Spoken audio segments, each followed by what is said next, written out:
السلام عليكم ورحمة الله وبركاته حبايبي، اخباركم ايه؟ يا رب تكونوا كلكم في خير وفي احسن حال يا رب باذن الله. وحشتوني جدا جدا جدا من الفيديو اللي فات. ومكملين مع بعض سلسله جهاز العروسه للبنوتات بقى اللي عايزه تجهز، او لو ست بيت عاديه زينا كده اهوت وبتحب تجدد في البيت، او ناقصها حاجات كده وعايزه تجيبها. برضو تتابعنا ان شاء الله تستفيد قوي من الفيديو بتاع النهارده. الفيديو بتاع النهارده ان شاء الله مكملين جهاز العروسه، هنتكلم على انواع الصواني اللي انت ممكن تجيبيها. اتكلمنا قبل كده على رفايع ممكن لازم تجيبيها تبقى موجوده عندك في المطبخ. ورفايع لازم تستغني عنها خالص، ما تجيبيهاش، ما ينفعش تدفعي فيها فلوسك. فمكملين مع بعض بقى هنتكلم على جهاز العروسه. النهارده هنتكلم على انواع الصواني. ايه الصواني اللي عجبتني واستخدمتها كويس وطلعت كويسه معايا. وهقول لك برضو على الحاجات اللي انت تستبعديها.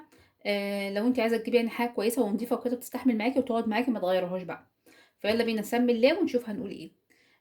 اول حاجه كده مبدئيا، انا لما باجي اجيب الصواني ما بجيبش صواني اللي هي في الطقم على بعضه. بيبقى في طقم على بعضه كده 3 قطع.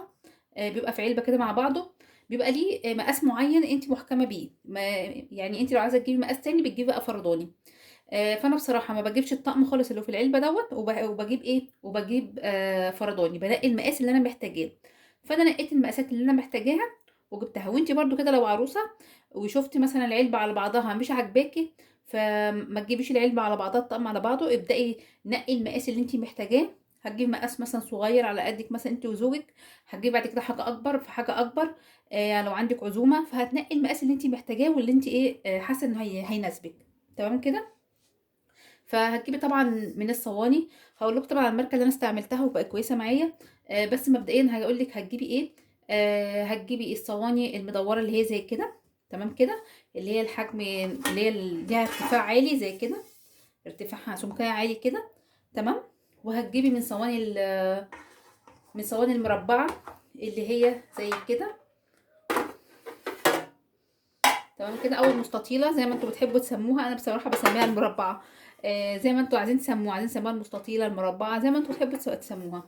فهتجيبي برضو منها المقاسات اللي انت محتاجاها، لان دي برضو في منها مقاسات، في منها كرتونه كده على بعضها، علبه على بعضها ب3 مقاسات.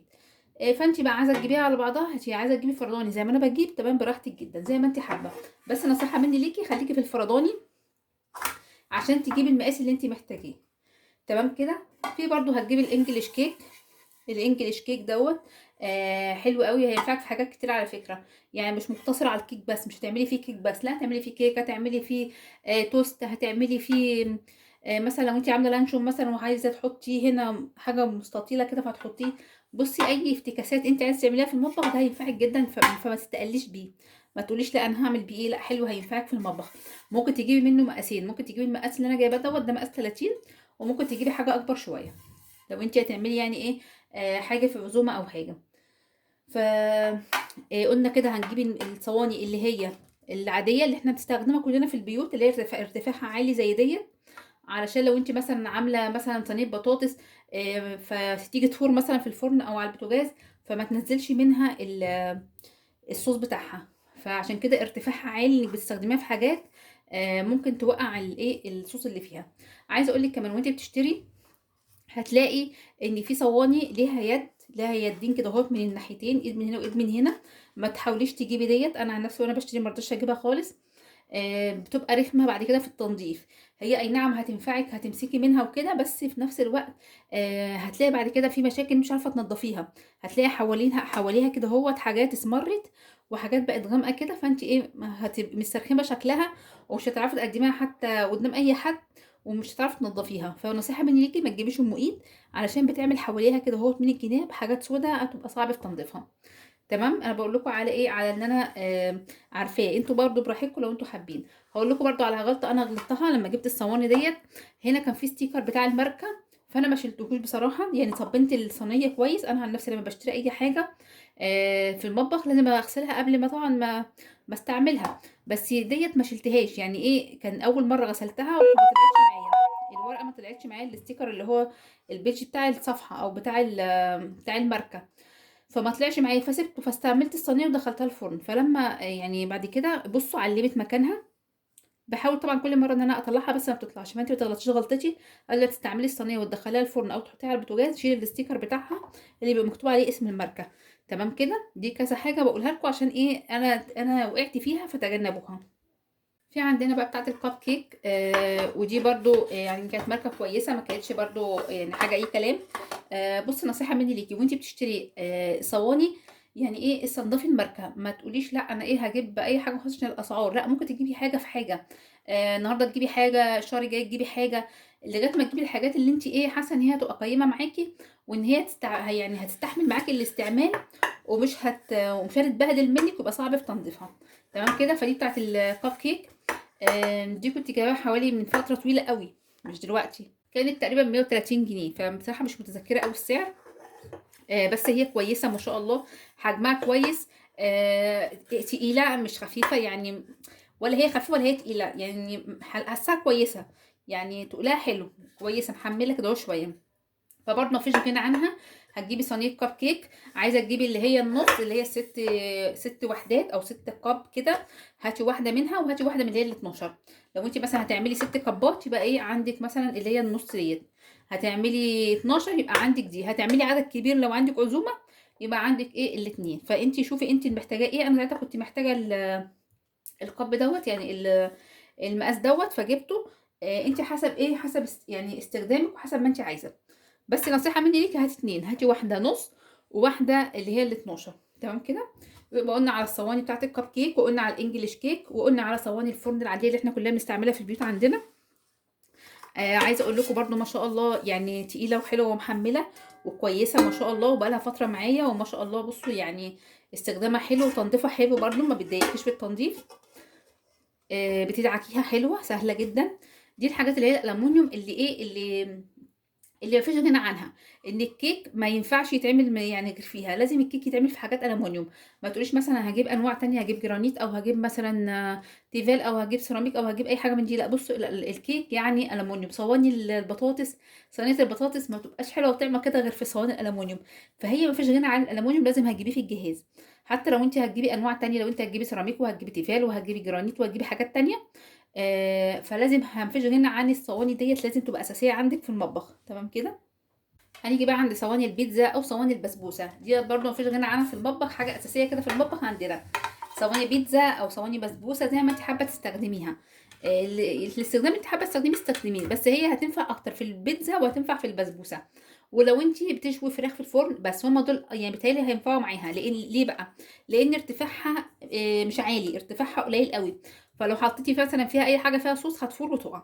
يعني بصي السمك او الارتفاع قد ايه، ارتفاعها بسيط جدا، يعني بصوا حاجه لا تذكر.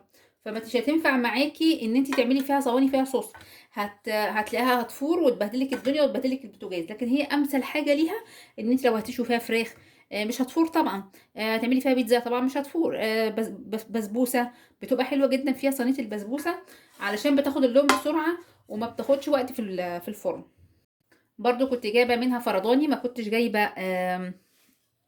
جايبه قولوا معايا اللي هو الطقم على بعضه. زي ما قلت لكم ما بحبش الطقم اللي على بعضه، بحب اجيب الفرداني المقاس اللي انا محتاجاه. دي تقريبا كانت مقاس 20 تهيألي، يعني كانت مقاس 20، ودي كانت مقاس 30. فدول المقاسين اللي انا كنت محتاجاهم بصراحه. طبعا كان في طقم زي ما قلت لكم 3 قطع. بصوا هي كل الصواني بتلاقيها 3 قطع في الطقم. فانت بتنقي المقاس اللي انت عايزاه، سواء ست بيت او سواء ان انت بنوته بتجهزي. تمام كده. انا حتى لما جيت جبت لبنتي جبت لها برضو نفس الكلام، جبت لها مقاسات انا نقيتها. ما جبتش الكرتونه على بعضها، انا نقيت المقاسات اللي انا محتاجاها او حاساها ان هي هتحتاجها بعد كده. ما تبصيش قدامك ان انت مثلا انتوا اتنين، انت وعريسك، فما تقوليش مثلا احنا اتنين فهجيب حاجات صغيره. لا، ما انت هيحصل عندك عزومه، مثلا عازمه مثلا اهلي زوجك، اهلي مامتك، اهلك يعني. مثلا عازمه عندك مثلا السبوع بتاعك مثلا بتاع المولود، مثلا ربنا رزقك بذريه صالحه فعامله اسبوع، فهتحتاجي حاجات كبيره تعملي فيها الاكل. فما تبصيش تحت رجلك وتقولي لا انا هجيب ايه، انا هجيب حاجه على قد دلوقتي. لا، ممكن تجيبي حاجه اكبر وهتشيليها. لو عندك ايه عزومه هتطلعيها تستخدميها، بس طبعا مش هتكتري زي ما قلنا. مش هتجيبي حاجات كتيره، مش هتأوري في الحاجات ديت. لا، هتجيبي حاجات بالمعقول، حاجات اللي هي تمشيكي، اللي هي من كل حاجه كده حاجه او حاجتين ينفعوا يعملوا لك عزومه حلوه. وما تحتاجيش لحد، ما تقوليش لماما مثلا هاتي الحله الكبيره بتاعتك، ما تقوليش لماما هاتي الصينيه بتاعتك، تبقى حاجتك عندك. بس ما تكتريش وتملي الدنيا وتزحمي الدنيا زي ما قلنا قبل كده في الفيديوهات اللي فاتت. عايزه اقول لكم الاسعار كمان في ديت، انا مش فاكره الاسعار لاني جايباها بقى لها شويه بصراحه، لكن الفرق بين كل صينيه وصينيه بيبقى 10 جنيه. يعني مثلا دي مثلا لو ب 130 بتلاقي مثلا دي مثلا لو 130 بتلاقي دي 140 الاكبر، وهكذا. حتى في ايه في التانيين دول كل حاجه في الصواني دي لما بتيجي تجيبيها فرداني، بين الفرق في المقاس والمقاس بيبقى 10 جنيه. عايزه اقول لكم ان برضو في الصواني ديت ما بيبقاش المقاس درجه او درجتين، لا بيبقى 5 درجات. يعني مثلا دي لو 30 بتلاقي دي 35، لو دي 35 بتلاقي اللي بعدها 40. بتبقى 5 درجات تقريبا، فما بتبقاش يعني واحد او اتنين يعني درجه او درجتين، لا بتبقى 5 درجات. والفرق بيبقى 10 جنيه بين كل مقاس والتاني. تمام كده. دي بقيه الصواني، طبعا لسه مكمله معاكم بقيه الصواني. عايزه اقول لكم ديت ماركه تانية خالص. الماركه اللي انا كنت جايباها اللي وريتها لكم ديت بتاعت الصواني دي كلها ديت الدهان. تمام كده. الدهان في منه يعني الالومنيوم، في ماركه الدهان، في ماركه الاهرام، في ماركه زينوكس. الثلاث انواع اللي في السوق، وفي انواع تانية بس دول اللي انا ايه عندي خلفيه بيهم وايه، وممكن اقول لك رايي فيهم. لكن الانواع التانية بصراحه ما اعرفهاش، وانا كمان جايبه منها.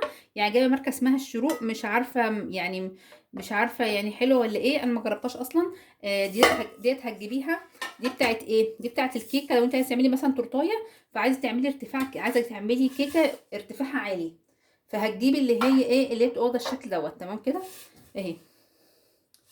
بصوا اللي هي ارتفاعها عالي، عشان لو انت عايزه تعملي تورتايه فديت هتبقى ايه يعني صينيه قالب، هي تعتبر قالب كده مرتفع، علشان لو انت عايزه تعملي تورتايه. لو انت مش تعملي خلاص ايه، لو انت مالكيش في الكلام ده يبقى بلاش منها. دي كانت ماركه اسمها الشروق، فانا صراحه ما جربتهاش لغايه دلوقتي. حتى هتلاحظوا التيكت عليها وهي زي ما هي، انا ما عملتش فيها اي حاجه غير اني غسلتها بس. غسلتها وقمت حطاها في المطبخ من ساعه ما جبتها، فهشوف بقى ان شاء الله هستعملها، ولما استعملها ان شاء الله هقول لكم على الماركه دي كويسه ولا لا. وكان سعرها ساعتها كويس، كنت جايباها حوالي مش عارفه يعني، يعني بقى لها فتره طويله قوي، كانت حوالي يعني ب 70 جنيه او كده، فمش فاكره قوي، بس هي كانت في الرينج ده. صواني الكيك بقى اللي هي فيها اشكال، وبرده من الومنيوم، بس ديت مش الدهان، دي مش معروف لها ماركه بصراحه. دي كنت جايباها كده من يعني ايه، من محل كده عادي، وبتتباع في الاسواق على فكره. الاسواق لو في اي حد بيبيع بلاستيكات بتلاقيها عنده. ديت كانت ب50 جنيه او ب55 جنيه. هو ده شكلها. بصوا ده شكلها اهي الرسمه ديت. بس هي انا بحط ايدي عليها كاش متعكس الصوره. دي شكل الرسمه زي ما قلت لكم. بس لازم تبطنيها كويس قوي عشان هي خفيفه، فممكن تتلسع منك. فلو جبتيها، دي كانت رخيصه، دي كانت حوالي 50 جنيه او 55 جنيه. كان سعرها حلو قوي، بس برضه من فتره طويله. بس لما تيجي تستخدميها بطنيها كويس وانت بتعملي مثلا فيها كيك. هبطنها ازاي؟ ان انا ادهنها سمنه كلها سمنه، واروح دهنها دقيق. ده لو هعمل كيك ابيض. لو هعمل كيك غامق، كيك يعني بالشوكليت، يبقى هبطنها كاكاو. تمام كده. فدي كانت يعني، بصوا هي ما دخلتش مزاجي قوي عشان ما اضحكش عليكم. بس ممكن ناس تانية تكون ايه يعني نجحت معاهم، بس انا بصراحه ما حبيتهاش. يعني انا لو رجع بيا الزمن مش هجيبها تاني. تمام كده. ممكن يكون حد تاني استخدمها وطلع كويسه معاه، بس انا بصراحه ما حبيتهاش، ما حبيتش استخدامها. حاساها بتتلسع بسرعه. يعني الكيك بيتلسع فيها على طول، ما بيلحقش ياخد وقته. ما اعرفش بقى عشان هي خفيفه، فيعني النار بتبقى عامله عليها قوي، حاميه عليها ولا ايه، مش عارفه. تمام. في بقى الجرانيت. دي كنت جايباها اللي هي الشكل دوت، في منها اشكال كتيره جدا جدا جدا. طالع منها اشكال حلوه قوي، واستخدمتها كذا مره، ويمكن عملت بيها كيك معاكم في الفيديوهات اللي هي بتاعه الطبخ. اللي حابب ان هو يرجع لها، واحط لكم اللينك بتاع الفيديو عشان لو حابين تشوفوا شكلها بعد العمايل، بعد ما بتعملي فيها الحاجه. شكلها جميل جدا في التقديم. لو انت عايز تعملي كيكه حلوه كده وجميله، وعندك مثلا حد جاي لك مثلا، عندك عزومه، عندك اي حاجه وعايز تعملي كيك شكله حلو، فهي حلوه جدا في العمايل. ديت كانت كنت جايباها تقريبا ب 200 جنيه. فيها الاشكال اللي انت حباها. انا حبيت الشكل ده بصراحه، كان فيه اشكال كتيره جدا، بس ده الشكل اللي انا حبيته. ديت برضو جرانيت بس ببطنها. لاني برضو لو ما بطنتهاش يعني ممكن تلسع مني. تمام كده. فببطنها برضو سمنه. كل حاجه من دي ببطنها، كل فرع من ده ببطنه وبدهنها سمنه ودقيق. تمام كده. لكن هي استخدامها حلو قوي، وبتطلع الكيك شكله تحفه. نفس الرسمه اللي انت بتجيبيها هي بتطلع لك، هي الرسمه. وكان سعرها موحد. كان سعرها 200 جنيه في المحل اللي انا جبت منه. هي طالعه بقالها فتره يعني وكده، بس حلو في الاشكال، شكلها جميل وحلو. طبعا زي ما اتفقنا ان الكيك احسن حاجه في الالومنيوم، بس ده كان شكل عجبني، وكان موجود في الجرانيت يعني فجبته. لكن طبعا احنا متفقين ان ايه الكيك كله احلى حاجه فيه الالومنيوم. فلو انت حابه تجيبي شكل من دول، اي شكل بقى اللي انت حباه، الشكل ده او شكل تاني، براحتك، بتبقى برده جميله لو جبت لك واحده. تبقى عندك كده في المطبخ لو احتجتيها لاي ايه عزومه. ممكن برضو ابقى احط لكم اللينك بتاع الفيديو عشان تشوفوا شكلها بعد العمايل. دول بقى العجانات او الاطباق اللي زي ما تحب تسميها. بصوا انا مش عارف يعني ارفعهم قوي عشان هيعكسوا صوره جدا. بس بصوا حلوين جدا جدا جدا في الاستخدام.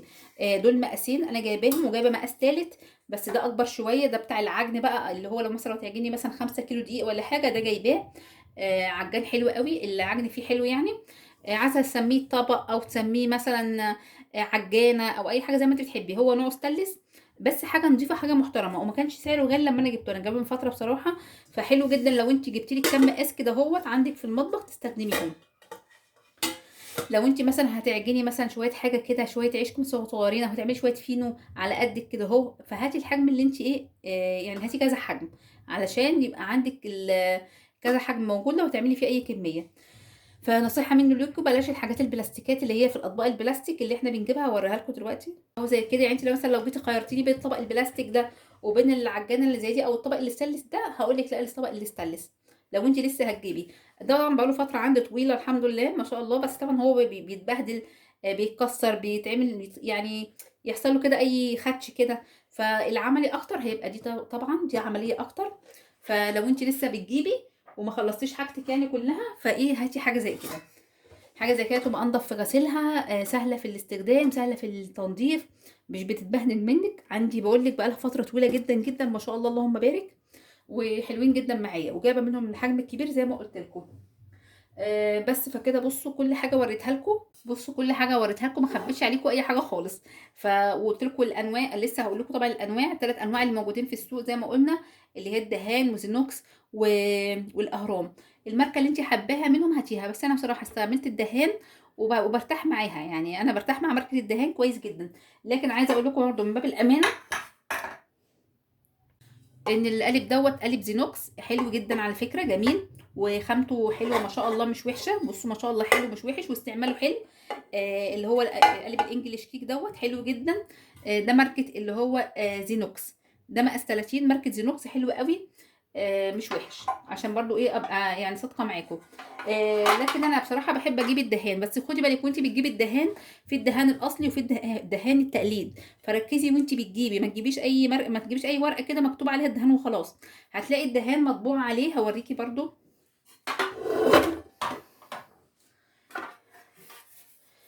بصي هنا كده، بصي هنا مطبوعه اهي، بصي هنا مطبوع مكتوب ايه الدهان. هي ممكن تيجي لكم معكوسه ولا حاجه، بس بصي مطبوع عليها بارزه اهي، عشان بس ايه ما تتخميش في الحاجه. وفي فرع اليوم لو انت حابه تروحي تجيبي منه ده براحتك، برده فرع فيه ليهم في شارع الجيش لو انت حابه ايه تجيبي منهم. بس انا بصراحه بجيب من المحلات العاديه اللي جنبنا او اي مول انا ببقى فيه مثلا فبجيب منه. فزي ما قلت لكم الاسعار، زي ما قلت لكم الاسعار فرق بين كل صينيه وصينيه تانية 10 جنيه. الماركات قلتها لكم، بس يعتبر لمت لكم يعني ايه معظم الحاجات بتاعه الالومنيوم اللي هي خاصه بالصواني بتاعه العروسه، او لو واحده ست بيت بتجهز وعايزه تجدد في حاجات في بيتها. بس يا رب يكون الفيديو عجبكم واستفدتوا منه. ما تنسوش بقى تعملوا لايك حلو كده زيكم، وكومنت قمر كده زيكم، واشوفكم على خير في فيديو جديد، ومكملين مع بعض سلسله جهاز العروسه. ومع الف سلامه حبايب قلبي.